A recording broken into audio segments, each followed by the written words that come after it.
Whether you are using Android phone or you are using iPhone, provided that you are using YouTube app, I'm going to show you on how to see your watch later or how you can find your watch later video on your YouTube app.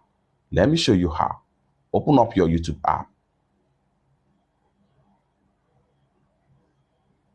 Go ahead and click on your profile icon. And you are here. You can simply scroll down right here under your playlist right here.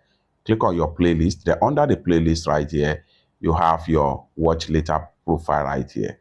In some cases, you may not see from the top right here. You can simply scroll down right here. The more you scroll down, the more you see all different kind of playlists you have in your YouTube app.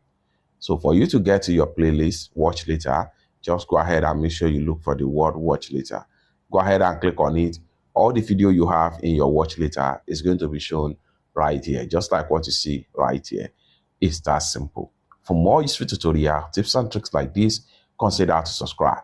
Thank you so much for watching, and I hope to see you in my next video. Bye for now.